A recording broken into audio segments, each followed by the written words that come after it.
махыг магнах болгож болохгүй гэдэг энэ байр суурийг илэрхийлээ. Өнөөдөр килограмм мах 28,000 төгрөг хүрчлээ шүү дээ. Монгол улс малаар баян хатлаа яагаад ингэж үн түрээд байгаа юм бэ? Буулах ерөн боломж байна уу гэдэг дээр салбарын сайд байна. Олон хүчин зүйлээс шалтгаалж байгаа талаар өнөөдөр дуржин чадвар сайдын ахалсан нөгөө үнийн одоо өсөлтийг хянах юм одоо банкны ажлаас ерөнхий сайдын захимжаар болсон. Тэндээ танилцуулагдсан. Монголын эсрэг газрын дарга билгүүн танилцуулсан. За энэ дээр бол одоо нэгдүгээрт шатгууны хомс дүүсэнтэй холбоотой махыг одоо зах зээл рүү тээвэрлэхэд бол хүндрэлтэй асуудал бас нэгдүгээрт гарсан гэж үзэж байгаа. Хоёр шатгууны үн бас тодорхой хэмжээгээр нэмэгдсэн.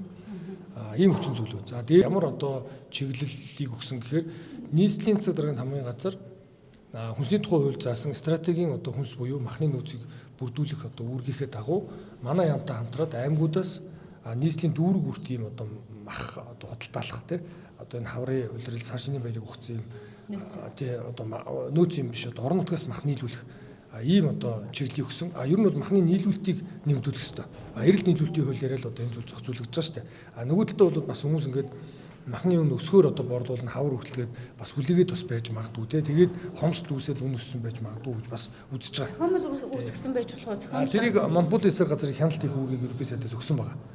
Зохиомжтой хомс дүүсгэсэн байх бас магадaltaй шүү дээ тий. Бидний манай яамны хувьд бол орон нутгаас одоо махны нийлүүлэлтийг нэмэгдүүлэх тал дээр бид бол одоо хариуцж ажиллана. Нийслэл бол энийгээ одоо нөөцийн мах гаргах. Гэхдээ нөөцийн гэж хэллэх нь бас сохимжгүй гэж үзэж байгаа. Яг гэвэл энэ сая 12 сард бэлтгэсэн мах шүү дээ. Тэгэхээр сар болоог байгаа махыг бас нөөцийн гэж болохгүй. Ер нь цаашдаа бол аль болох зах зээл шинэ мах нийлүүлж явах хэрэгтэй шүү дээ.